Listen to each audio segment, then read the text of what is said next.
vir orar por nós, você vai acabar de engolir o biscoito do gato. Amém? Então hoje que dia é hoje, hein?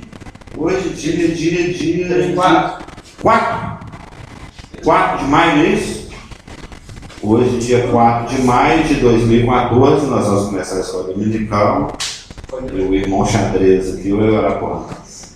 Seus pais já conseguiram, você agora com a escola dominical, precisamos aprender mais, possa ser muito bom, que caso a gente consiga passar do tempo para hoje. Em nome de Jesus, amém. Amém.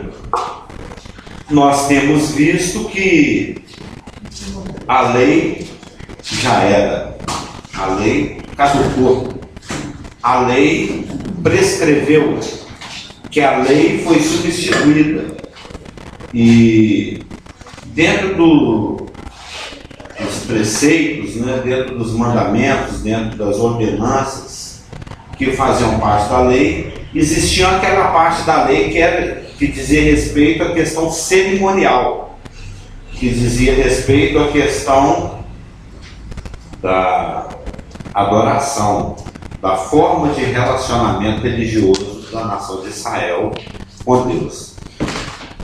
Com a morte e ressurreição de Cristo, um novo sacerdócio foi instituído. Aquele sacerdócio que fazia parte da lei mosaica, que fazia parte da velha aliança, ficou para trás. O véu rasgou de alto para baixo. E o livro de Hebreus fala muito a respeito disso, que nós até vimos os versículos, Hebreus 10, 1 e 4, Hebreus 8, Colossenses 2 e 6, que aquilo tudo era apenas uma parábola, era apenas uma sombra, era apenas uma projeção, algo que era vivido em expectativa de algo maior, de algo superior, de algo perfeito, de algo mais alto que viria adiante. E com a morte e ressurreição de Jesus Cristo, com a tetelestância da obra, como diz o Isaac, com a tetelestância da obra, ou seja, com a consumação da obra de Cristo, a obra perfeita, a obra completa, um novo sacerdócio foi inaugurado. Nós temos visto isso aqui também, que é um sacerdócio segundo a ordem da justiça. Segundo a ordem da justiça que Deus imputa, que Deus coloca sobre nós. Porque nós somos um monte de pica-fumo. Nós somos um monte de pangaré. A gente pisa na bola o tempo inteiro. Um dia a gente está super espiritual, no outro dia nem tanto. E eu falei esse exemplo olhando para ela. Outro dia nem tanto. E eu tenho um versículo que eu vim procurando desde que eu saí lá de casa, que eu ainda não achei. O Rafios até tentou me ajudar, eu olhei várias concordâncias, mas ainda não achei. Tem um versículo em Efésios que fala que ele nos fez agradáveis a si no amado. Conhece esse versículo? Eu já procurei ele está em Efésios. Deus nos fez agradáveis a si mesmo no amado. Porque nós somos um monte de pica-fumo. Como eu estava olhando para ele, meditando aqui, um dia a gente está bem, no outro dia nem tanto.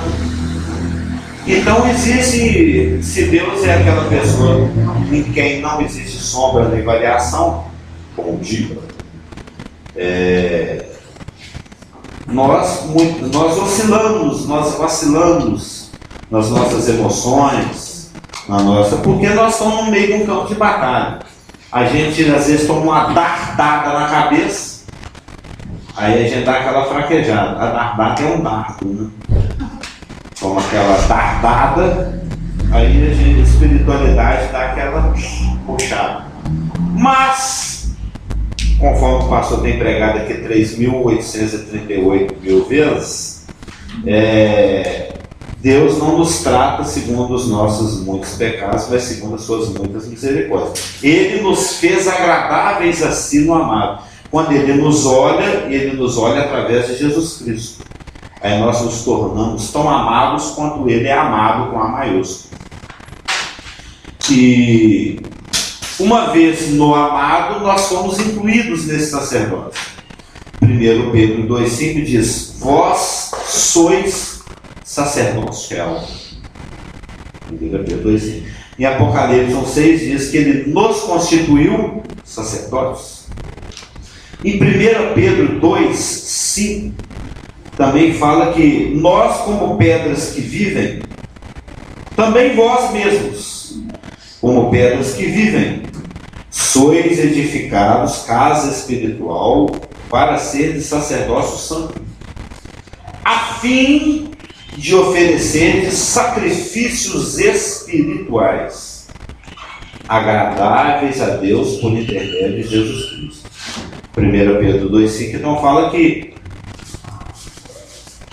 dentro daquela ótica que a gente tem visto há algumas semanas, que o nosso estudo é a lei e a graça, a lei que tinha suas ordenanças que caducaram e que cederam lugar a um novo sacerdócio, a uma nova ministração. Israel não ministra mais em nome de Deus. Agora quem ministra é a igreja, que é composta por judeus e gentios.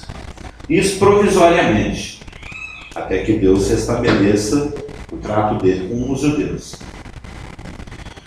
Mas o interessante é que 1 Pedro 2,5 fala de que o objetivo de nós como sacerdotes da nova aliança, sacerdotes dessa ordem que é segundo a justiça imputada, de Melquisedeque, do meu rei a justiça, é oferecer sacrifícios espirituais. Então existem sacrifícios espirituais. Nós não vamos meter a faca na garganta do bicho, nós vamos ter que... Ainda bem que é chato, né? Ontem mesmo eu estava temperando bife, eu fiquei com fedor de carne assim, né? Você lava com sabonete, que fica entranhada aquela nhaca da carne na mão, né? Lava com açúcar. A com açúcar é bom, velho? Para tudo tem um macete. Você lava, tem até um sabonete Nivea Limão.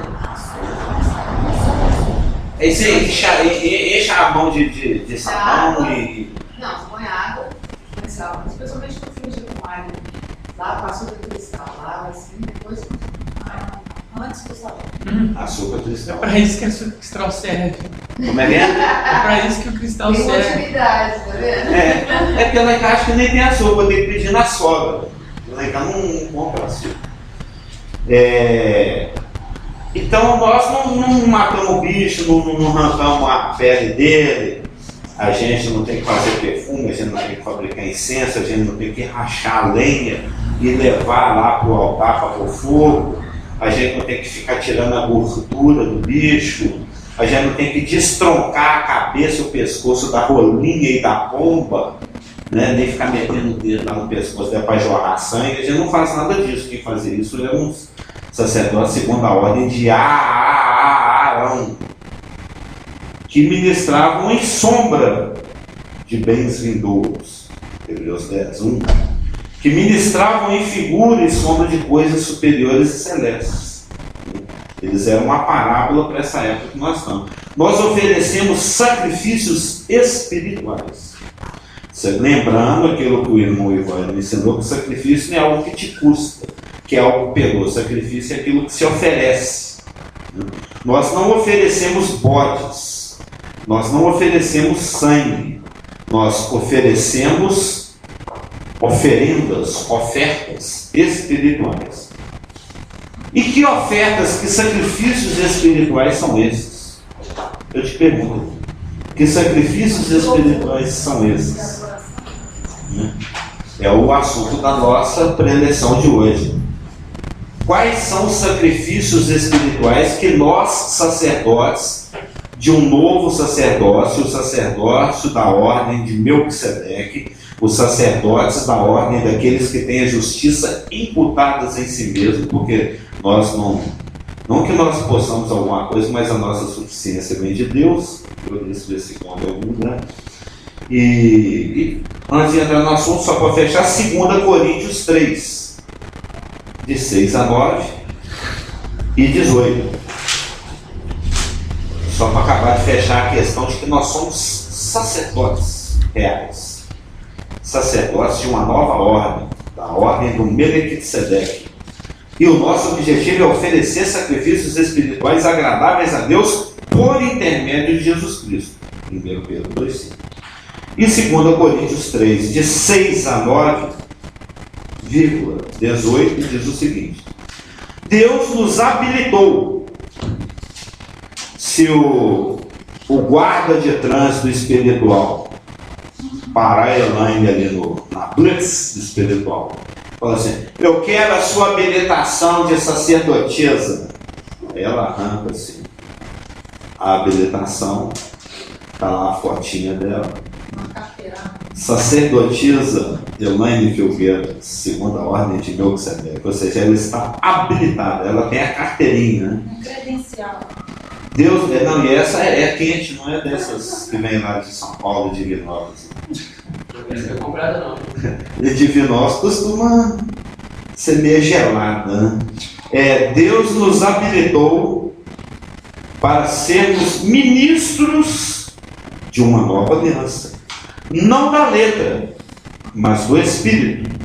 Porque a letra mata, mas o Espírito vivifica. Até vou fazer um parênteses aqui só para explicar isso.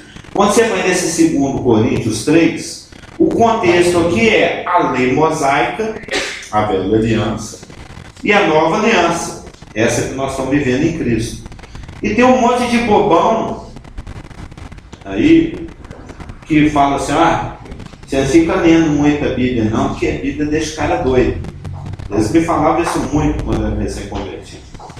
Eu já comecei acelerado, embalado, né? Já fui nascendo de novo, já queria engolir a Bíblia toda de uma vez. Eles falavam: não, toma cuidado, porque a letra mata, né? Você tem que falar em línguas e de explodir, de culpar os outros, de desmaiar no Espírito e na Nova Jerusalém. Eles têm que ficar lendo só a Bíblia, não vale muito a pena, não. É necessário. Aproveitando que perguntei, quando você nasceu de novo, já tinha essa explosão de línguas? Estava explodindo. Porque estava uma pirotecnia glossolar lenta, gigantesca. Não, foi exatamente na época que a coisa estava explodindo. Igreja Batista Floresta, Lagoinha, estava tudo renovando. Não, mas esperando, mas existia lá, na época de Paulo, porque primeiro Coríntios 14, ele precisaram de exatamente. Não, estou perguntando na época dele mesmo, quando ele nasceu. Estou falando desde a época da igreja primitiva já existia isso. Não, sim. Essa explosão. Mas essa ênfase, mas a coisa ficou adormecida por muitos séculos, né? Veio explodir de novo agora o movimento neopentecostal, tanto é que chama neopentecostalismo. Não, e o de línguas lá da época do Paulo que eu estou falando era o língua e idiomas. Era. Não, primeiro Coríntios 14. Atos 2 que é idioma. Primeiro Coríntios 14 é outra coisa. Essa coisa aquela de outro tipo de língua. Na época tinha dois tipos de línguas, os idiomas e tinha a misteriosa. Mas esse é um assunto, outro assunto. O que está falando aqui é a letra nesse contexto aqui é a lei mosaica. O objetivo da lei mosaica é te matar, né? É te mostrar que você não consegue, se não consegue, morre. E o Espírito que vivifica, ou seja, o que está sendo contrastado aqui são as alianças. A velha mosaica, que é o ministério de morte, o próprio versículo 7 vai falar isso, e a nova aliança é um ministério de vida. Vamos seguir, então. Nos habilitou, ele tem a carteirinha, né? Ministros de uma nova aliança, não da letra, não lá do mosaísmo, mas do Espírito. Porque a letra, o sistema legal, condena, mata, mas o Espírito vivifica. E se o ministério da morte, viu aí? Gravado com letras em pedras, se revestiu de glória, a ponto de os filhos de Israel não poderem fitar a face de Moisés por causa da glória do seu rosto, ainda que ela era desvanecente, Como não será de maior glória o ministério do Espírito? O meu grifo está aqui, o ministério do Espírito. Então nós oferecemos sacrifícios espirituais, 1 Pedro 2,5, e 2 Coríntios 3, de 6 a 9, nós somos ministros de uma nova aliança, ministros do Espírito. Porque se o ministério da condenação foi glória, está falando do mosaico, em muito maior proporção será glorioso o ministério da justiça. Somos transformados de glória em glória na sua própria imagem, porque aquele que se une ao Senhor é um espírito com ele. Esse versículo que vocês vão achar é porque ele tem 1 Coríntios 6, 17. Ou seja, nós somos ministros, só esse versículo foram lidos, só para que eu pudesse extrair que nós somos ministros de uma nova aliança. O nosso ministério é do Espírito e o nosso ministério é da justiça. É da justiça. Mas eu volto àquela pergunta. Eu pergunto de novo para a Elaine. E que sacrifícios espirituais são esses que nós sacrificamos? De acordo com 1 Pedro 2.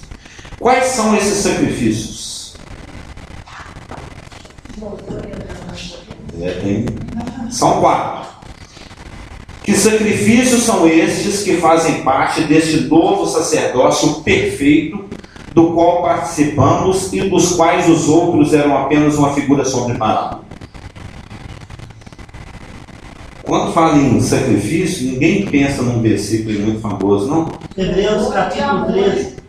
Rogo-vos, pois irmãos, Romanos 12. Também. Rogo-vos, pois irmãos, que vos... Lembra, bons tempos, quando a gente só cantava a Bíblia? A gente não cantava moda, a gente cantava a Bíblia, lembra? Ô Carlos, e também, você vai falar de música, tem aquela que fala que sacrifício de louvor e de amor, né? Amar o próximo também. Calma, isso é assunto lá para o domingo que vem, que acho que hoje não vai dar para esgotar o primeiro sacrifício. São 4 sacrifícios. Tem o sacrifício de si mesmo, a oferta, o eis-me aqui. Tem o sacrifício que tem a ver com oração, que nós vamos ver. Tem o sacrifício que tem a ver com louvor e tem o sacrifício que tem a ver com a beneficência social, a assistência social. É o amor, a ministração do amor, são 4. O primeiro e maior sacrifício que o ministro ou sacerdote dessa nova aliança da qual nós fazemos parte, que ele pode e deve oferecer, é o mais dolorido, é o sacrifício de si mesmo, é o eis-me aqui.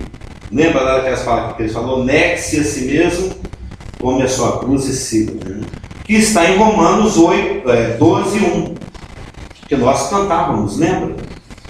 Rogo-vos, pois irmãos, que vos apresenteis. Lembra? Quem é aqui da velha comum? Sacrifício. A palavra sacrifício apareceu.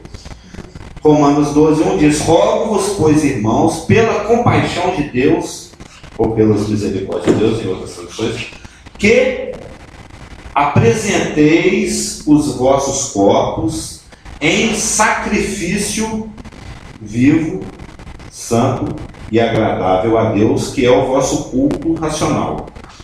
Então, dentro dos sacrifícios espirituais que nós oferecemos, dentro desse novo sacerdócio, do qual nós agora participamos, e que substitui o antigo que caducou, o primeiro desses sacrifícios é o sacrifício de si mesmo.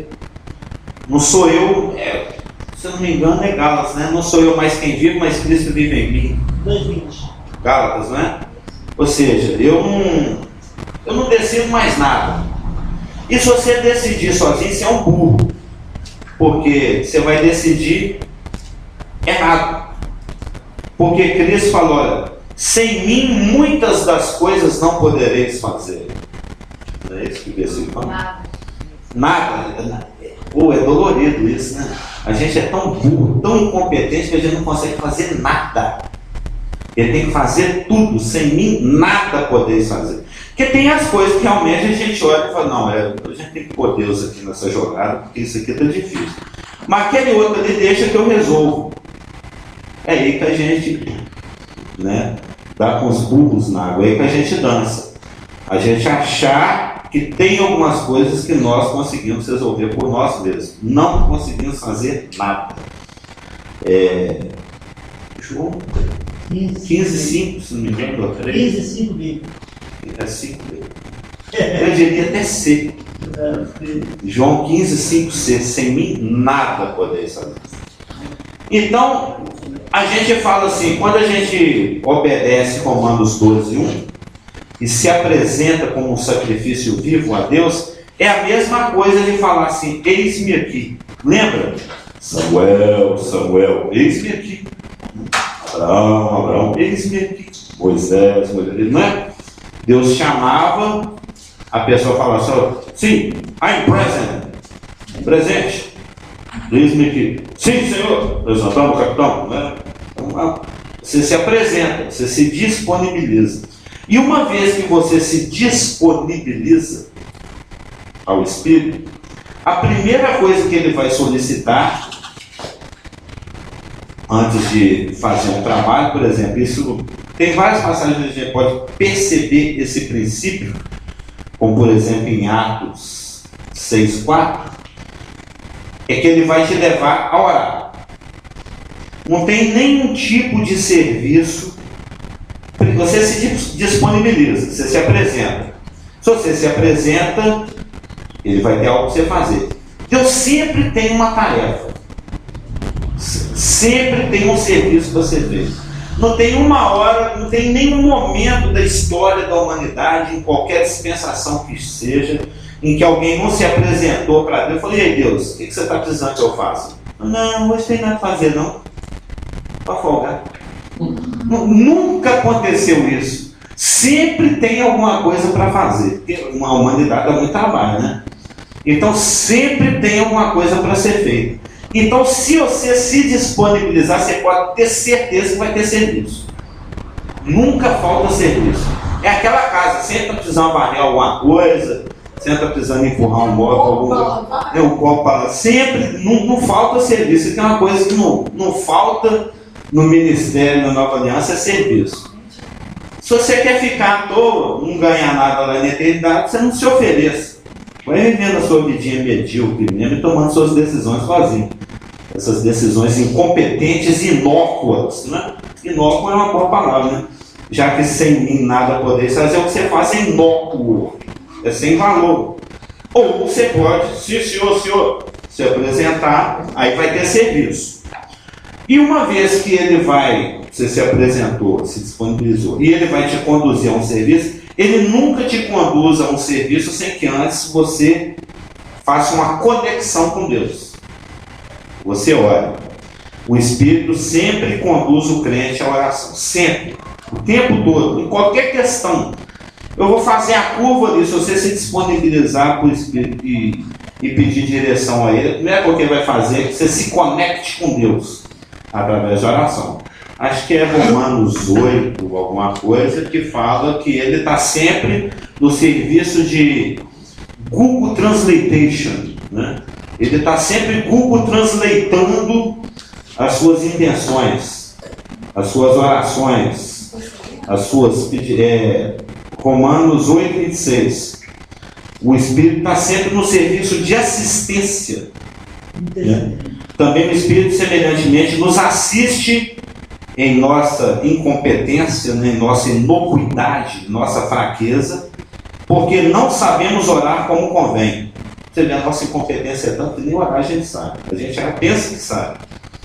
Não sabemos orar como convém, mas o mesmo Espírito intercede por nós de uma forma que exige muito esforço da parte dele.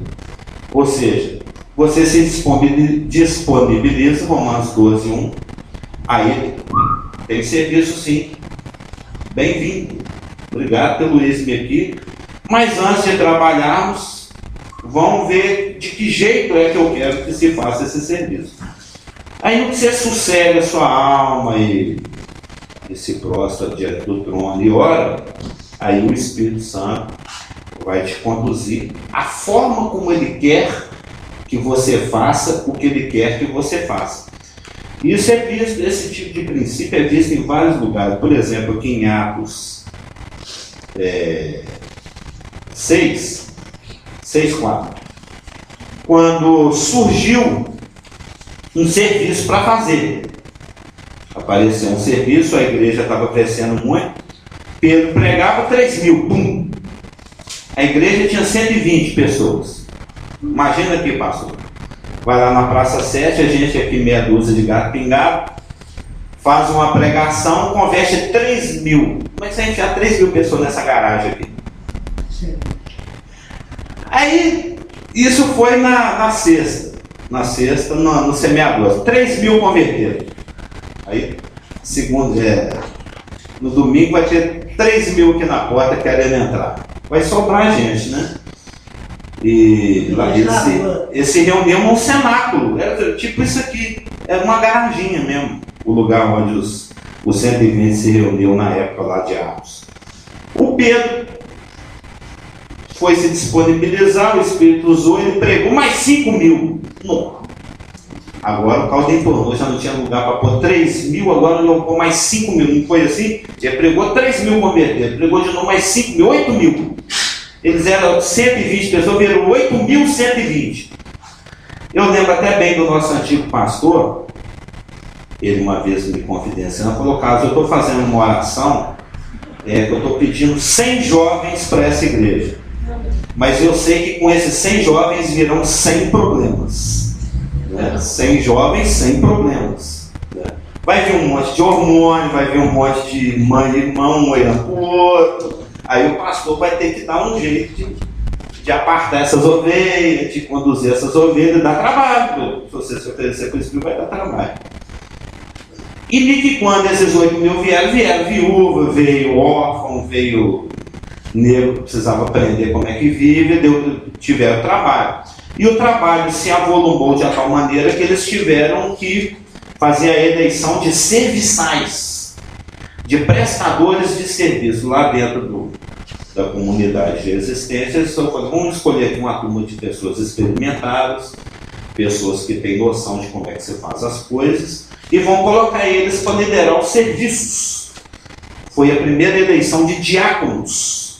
Diáconos, isso está lá em Atos 6. Diácono é uma palavra que significa exatamente aquele que presta serviço, o prestador de serviço, o serviçal. Né? E aí, qual que é o seu problema? Né? O Moisés não dava conta de todo mundo, ele elegeu os serviçais. Não tinha essa palavra lá no Velho Testamento, não é como se fosse diácono. É aquele porque o Pedro ele tinha que tomar conta de outras coisas, tinha que pregar, ele era apóstolo, ele não podia ficar lá. E aí, dona viúva, chegou o fubá essa semana para a senhora? Entregar aqui as latas de óleo? Ele não tinha tempo para isso, ele tem que colocar gente para fazer esse tipo de coisa. E aí ele fala no 6:4: e quanto a nós, nos consagraremos à oração e ao ministério da palavra. O Pedro falou: vocês diáconos, vocês serviçais, tomem conta dessas questões menores, porque a gente aqui do grupo da liderança, do grupo dos apóstolos, nós vamos nos consagrar a outra coisa, tão importante tanto quanto a assistência social. Nós vamos ver, é um dos sacrifícios que nós prestamos, é o último deles. Nós vamos nos consagrar à oração e ao ministério da palavra. O interessante é que o versículo não fala o ministério da palavra e a oração. Eu só vim só para pensar isso, essa questão desse preceito. Todo serviço ele é antecedido por oração. E você observa aqui que quando Pedro fala isso publicamente diante de toda a igreja, ele fala: olha, vocês prestem o serviço é que nós vamos consagrar prioridade à oração e, consequentemente, o ministério da palavra. E pregar ali diante do rei, do César, das multidões, mas eles não faziam isso em oração. Então a oração é algo que o Espírito Santo vai te conduzir depois que você se disponibilizar, para que você tenha noção do que é que ele quer que você faça. Eu acho que eu tenho um versículo errado aqui, que caiu aqui. Estava ali um homem enfermo, havia 38 anos. Mas então não vou nem citar. Mas existem outras situações em que a gente percebe esse princípio. E que tanto que eu tenho que orar? De vez em quando eu não estiver de TPM, quando eu estiver de TPM, quando eu estiver de bom humor, quando eu estiver de mau humor, quando eu quiser, quando eu tiver tempo. Quando a coisa estiver difícil. E aí, então, indique quando? Isso chama unção, né? Quando é que eu vou buscar essa unção para o trabalho? Quando é que eu devo orar? 1 Tessalonicenses 5,17 diz: orai sem cessar. Efésios 5,20 diz: dando sempre graças a Deus por tudo. Obrigado, Pai, pelo passo dado com o pé direito. Obrigado, Pai, pelo passo dado com o pé esquerdo. Obrigado, Pai, por essa piscada. Obrigado, Pai, porque eu engoli essa saliva. É por tudo. Tudo. Absolutamente tudo.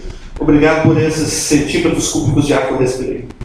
Obrigado pela eletricidade que eu gastei fazendo essa sinapse para poder fazer essa oração. Fica meio difícil. Pela profissão, meu dedo dói. Pois é muita coisa para orar. Tudo. Tudo. Orar sem cessar, 1 Tessalonicenses 5,17, Efésios 5,20, dando sempre graças por Deus, por tudo a nosso Deus e Pai, em nome de nosso Senhor Jesus Cristo, e Efésios 6,18, orando em todo o tempo no Espírito.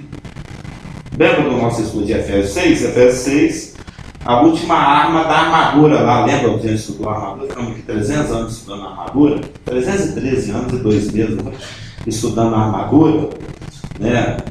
Tudo aquilo lá que nós vimos, espada lá, Gladius, né? E ela fecha com orando todo o tempo, orando em todo o tempo no Espírito. Então a nossa menina escritora descobriu o que é orar no Espírito. Será que orar no Espírito é fazer uma oração longa e demorada? Igual quando o Carlos Augusto morava comigo, isso há 308 anos e 3 meses atrás. Faça qualquer coisa, menos pedir o Carlos Augusto para render graças na hora do rango. Porque ele orava pela população. E ele ia assim na ordem alfabética dos países, né? Senhor, o povo do Afeganistão. Sabe, na época tinha um livro de missões. Você lembra desse livro? Um livro de missões em que mostra, era um livro anual, é tipo assim um Guinness Book, que atualiza todo ano. O século desse ano, esse livro, todo ano ele saía mostrando quais as necessidades específicas de cada país. O que você vai orar pelo Afeganistão? O que está lá acontecendo? Na Albânia, lá na Albânia, no Brasil, né? Mas ainda por ver que esse pedido? Eu acho que ainda O Caio de Jesus. Satanás já conseguiu derrubar essa ali. Deve existir, né? Acho que ele abria assim o livrinho, a batalha mundial assim, para abrir assim. Senhor, oramos pela Albânia. Aí parava, vai passar por todos os países, dá aquela parada de 30 minutos em Israel. Israel é especial. O almoço esfriando. Não, o almoço gelado. Gelado. Gelado. Então não se pedia para o Carlos Augusto fazer oração na hora do campo. Mas orar no Espírito, nós só queremos determinar o que é orar no Espírito. Orar no Espírito é fazer uma oração longa e demorada. Orar no Espírito é fazer orações exaustivas, tipo essa que eu fiz uma brincadeira aqui, o pé direito, o pé esquerdo. É exaustivo, absolutamente por tudo. Você vai ter que ser uma máquina, um computador, para não conseguir esquecer nada, senão você pecou e perdeu a salvação. Você não conseguir fazer uma oração total, absolutamente exaustiva, né? Você não orou no Espírito. Ou se você, uma oração de 3 segundos, ou 3 minutos, ou 3 segundos, não deve valer. Porque tem que ser longa. Mas é Satanás que faz a gente pensar assim. Por exemplo, o Neemias, ele teve uma oportunidade de ouro, né?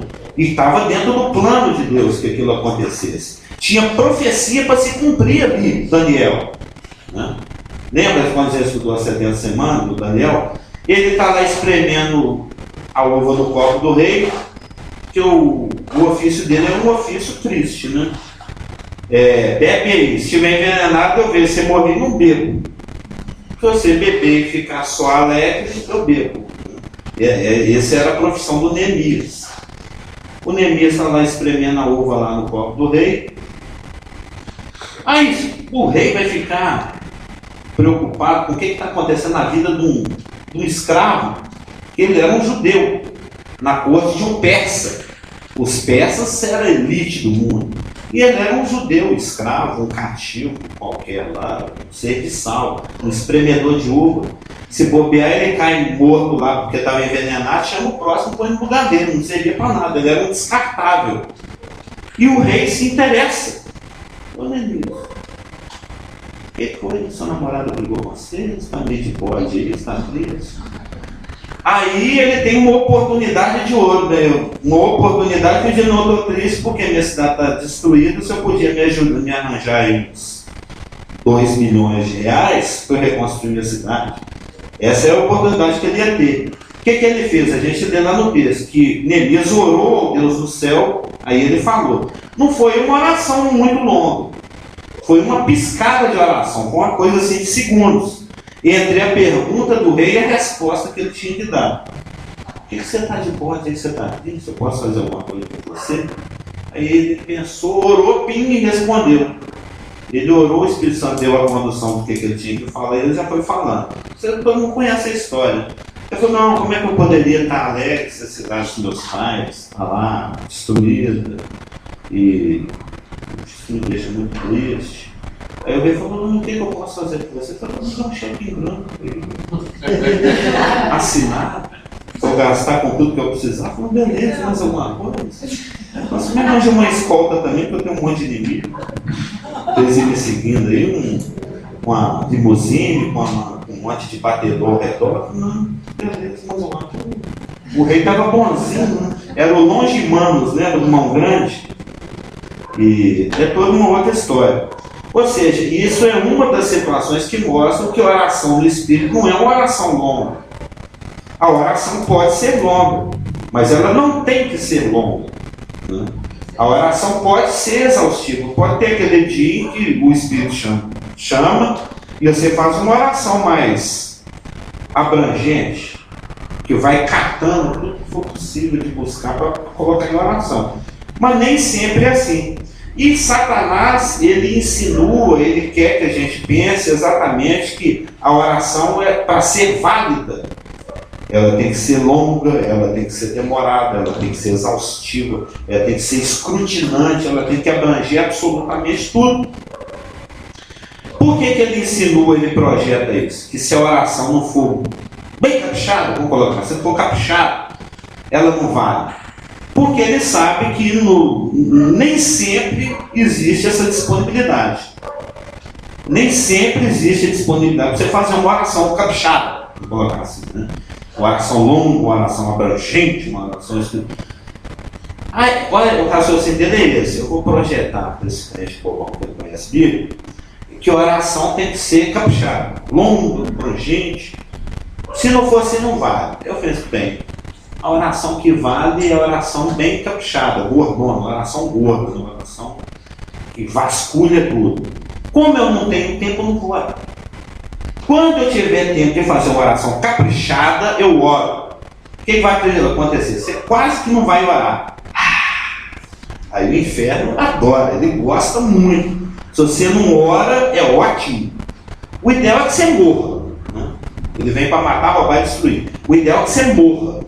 Como eu não consigo te matar, eu vou te destruir sua vida espiritual. Eu vou acabar com sua vida de oração. Se eu acabar com sua vida de oração, eu acabo com o seu trabalho. Porque o Espírito Santo não te conduz a um trabalho sem que vocês tenham uma conexão de direção.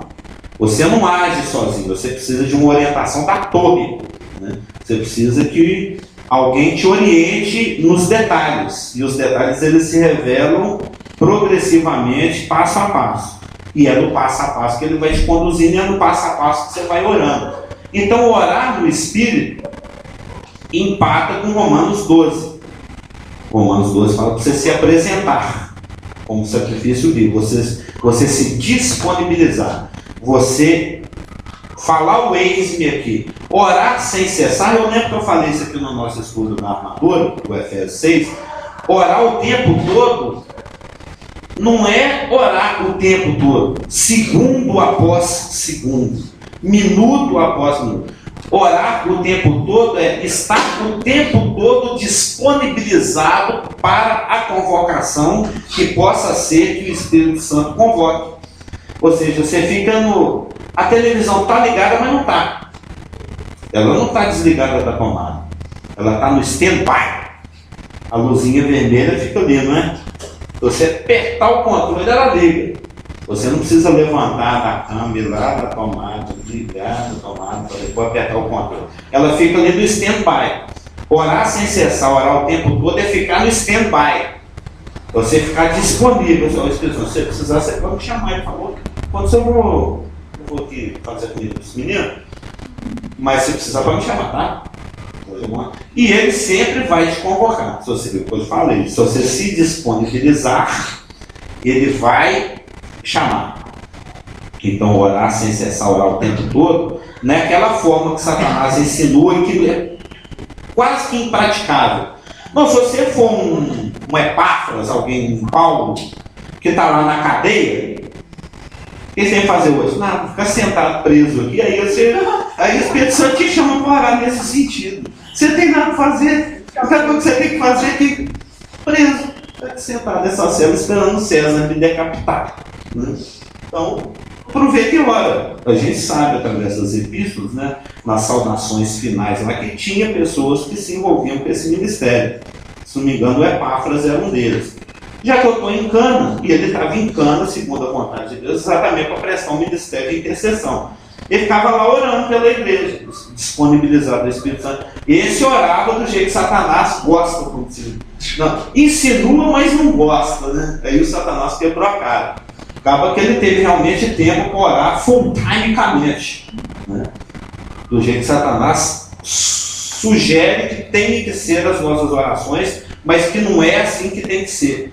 Você tem que ter disponibilidade. Aí ele te convoca. Você é só um ditado que eu aprendi essa semana, que é americano, mas a tradução é assim: é melhor feito do que perfeito, por causa das pessoas que são perfeitas. É melhor feito do que perfeito. Então, é um ótimo ditado. É melhor feito. É o que resume tudo isso que você está falando. É melhor ser feito do que tentar fazer algo que é perfeito e que acaba que não vai ser feito. Não vai ser feito. Aí, e para isso que você está sendo. Orar no Espírito é orar quando o Espírito quer que oremos e pelo assunto que Ele quer que oremos. É isso que é orar no Espírito. É orar quando Ele quer que você ore. E para isso é necessário que estejamos sempre disponíveis para orar quando Ele precisa que oremos. Isso é orar sem cessar. Aí vem aquela questão. O contraste, que o nosso assunto aqui é lei e graça, da velha aliança com a nova aliança. Tiago 5,17 diz que Elias era um homem sujeito às mesmas paixões que nós. Lembra dessa passagem? Elias era um homem sujeito às mesmas paixões que nós. Você comia feijão, né? Ele soltava gases, ele era igualzinho nós. Mesma coisa. O grande Elias subiu de corpo e alma lá para o céu sem nem morrer. Mas ele era um homem normal, igualzinho nós. Sujeito às mesmas paixões que nós. Ficava com raiva, ficava com inveja, chutava o gato, do mesmo jeito. Ou o cachorro, né? Elias era um homem sujeito às mesmas paixões que nós. E orando, pediu que não chovesse. E por 3 anos e 6 meses não choveu sobre a terra. Tiago 5,17. Ele era um homem comum igual a nós, mas tinha uma oração poderosa. A outra está treinando para chutar o gato. Oi. Esses 3 anos meio de na terra, a terra aí está dizendo a Palestina? Na terra palestina lá. É porque tinha aquele rei Acabe lá, que estava detonando lá. Que é a terra toda, né? Não. É só a parte norte da terra, só a Samaria. Só a parte que o Acabe governava. Lembra? Israel era partido no meio. É porque Deus queria dar um castigo no Acabe. O Acabe só pisava na bola. Todo mundo conhece o Acabe. O marido da Jezabel. Até o nome já é meio mal, né? Jezabel. Aí esse pessoal estava muito desobediente à voz de Deus. Ele falou, olha, vocês estão muito ruins, viu? Eu vou tirar a chuva. Também, até a graça logística eu estou cortando. Lembra? Que ele fala que o sol vem sobre bons e maus, a chuva. Até a graça logística eu estou cortando. Aí é um outro contexto lá de história, mas é só sobre a parte norte da Palestina. Né? Mas o que eu estou querendo enfatizar aqui é que o Elias, o grande Elias, é um homem comum. E lá na velha aliança, ele fez uma oração e ficou 3 anos e meio sem chover. Abraão, tudo velha aliança, eu estou mostrando aqui. Intercedeu por Sodoma e Gomorra, e ela até poderia ter sido poupada, essa cidade, se achasse lá os 10 justos, mas não achou, achou 1. O Abraão fez uma intercessão a favor de Sodoma. E existia a possibilidade de Sodoma ter sido poupada, através da oração de Abraão. Abraão orou a favor de Ismael, e Ismael é o que é isso aí hoje. O conjunto de nações árabes, poderosíssimas, né? Manda do petróleo do planeta. Todo mundo sabe o Ismael, como diz o nosso antigo pastor, o Ismael. Ele manda no mundo, praticamente. Os poderosos têm que pedir bênção para os filhos do Abraão, através de Ismael. Tudo porque o Abraão orou a favor de Ismael, lembra? Deus falou, olha, sua mulher vai ter um filho. Não, ela é estéril. Quem vai herdar minhas coisas aqui é o meu empregado aí, o Eleazar, se não me engano. E quem dera o Ismael vivesse diante de ti. Aí Deus nem toca no assunto, falou, não, mas como eu estou te falando, a sua mulher de 90 anos vai ter um filho, você de 100 vai fazer um filho com ela e... Você está falando, né, Senhor Deus dos impossíveis. Agora, quanto ao Ismael, também te ouvi, tá? E blá blá blá, vai ser uma grande nação. Está lá em Gênesis. Ou seja, Abraão orou a favor do seu filho e Ismael é o poder que é hoje. São as nações árabes. Josué orou e o sol parou no céu. Eu estou mostrando só alguns exemplos, não são pouca coisa, não. 3 anos e meio. Tenta orar lá para ficar pelo menos 3 meses sem chover, você não consegue. O Josué orou quando o Israel estava lá brigando lá com os amalequitas, se não me engano, e o sol parou no meio do céu. Ou seja, o universo deu um stop. O cientista ri disso, né? Todo o sistema gravitacional universal, ou seja, foi neutralizado, o Sol parou de girar, a Terra parou de girar, Mercúrio parou de girar, os cometas pararam onde estavam, os quásares, as galáxias pararam de se movimentar, o universo parou, só porque um homem orou. Não, mas você está falando o Sol parou, mas não é a Terra que gira o Sol. Ou seja, de qualquer maneira, separar o Sol ou a Terra não é pouca coisa. Assim, não, a questão científica a Bíblia não explica, né? Eu só sei que foi um dia que durou quase que mais um dia. Foi um dia de 47 horas, vamos dizer. Se você for lá na passagem, lá no livro de Josué, fala que aquela tarde durou quase que mais um dia, porque ele precisava de tempo para brigar. E precisava de iluminação. E aí ele, pela fé, ele fez a oração, a terra, ou o sol, o universo parou, alguma coisa parou. E ele teve um dia de 47 horas, ou 46 horas, ou 47 horas, 59 minutos, 59 segundos. Eu falo que foi quase que mais um dia. Né? Foram 2 vezes essa coisa aconteceu, né? Sim, eu não vou citar aqui. O Isaías orou e o universo andou para trás. Pensou o sol, dá uma parada, gira um pouquinho para trás, depois voltou ao normal. Porque o relógio, a sombra do relógio lá de Acabe está em Isaías. Ou seja, não é pouca coisa não, fazer o universo andar ao contrário, depois andar de novo, ou a Terra, seja, a Terra está girando num sentido, aí ela dá uma parada, dá um tsunami que destrói todos os continentes, depois gira no outro. É a dança, né? Está dançando vira. É uma terra portuguesa, com certeza, né? Roda, roda, vira. Está rodando de um lado para o outro, que loucura é essa? Mas eu só estou querendo enfatizar que homens comuns, né? Elias, Abraão, Josué, Isaías, fazem uma oração e o universo literalmente para, ou a terra para, que não é pouca coisa. ajoelha e tenta parar a terra com uma oração. Esse negócio me intriga, essa passagem. Essa passagem me intriga. Sim, é lógico, essa passagem é intrigante. Que deixa os cientistas malucos. Não, aí a Bíblia se torna risível, né? Aos olhos da ciência. Um comentário aí que seu poder dizia na Lua e eles procuraram o filósofo da Lua época e tinha uma diferença e...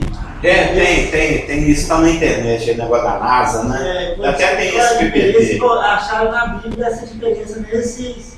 Tem esses blá-blá-blá na internet, gente, que eles fizeram, o computador, está lá na internet. Aí fechou. Mas o que eu só estou querendo enfatizar é que não são coisas pequenas. São orações que movimentou muita coisa, não é verdade? Questão do universo, questão da chuva, questão de um garoto que ia morrer e virar uma nação gigantesca e poderosíssima. Não são coisas pequenas. Aí eu... Oi? Sim. São homens que fizeram coisas que não foram pequenas com orações. E numa dispensação que caducou. Numa dispensação que é incompleta. Quando Cristo ainda não tinha tetelestado a obra dele. Né? Porque João 7,39 fala, ó, e isto ele disse do Espírito que haviam de receber os que nele crescem. Porque o Espírito Santo ainda não fora dado, porque Jesus ainda não tinha sido glorificado. João 7,39. Dentro da nossa, que nós estudamos há 4 anos atrás, a pneumatologia, o estudo do Espírito Santo, nós vimos que lá na velha dispensação, o Espírito Santo vinha sobre, tomava a pessoa, conduzia a pessoa dentro de um serviço, mas ela não habitava plenamente a pessoa e full-timecamente a pessoa, como acontece na dispensação atual. O Espírito Santo nos habita durante todo o tempo e eternamente. Porque Cristo, o Espírito foi dado, porque agora Cristo foi glorificado. João 7,39. Então, se esses homens, na velha aliança, fizeram essas coisas que não são pequenas, quando o Espírito Santo ainda não tinha sido dado, porque Cristo ainda não tinha sido glorificado, imagina o poder que a oração tem hoje, quando nós fazemos parte de um novo sacerdócio, um sacerdócio perfeito e completo, do qual o outro era só uma sombra, um sacerdócio que desfruta da justiça imputada de Deus para cada crente, pelo fato de que a obra foi completada e consumada, e Cristo morreu, ressuscitou e foi glorificado. Por isso que Satanás morre de medo.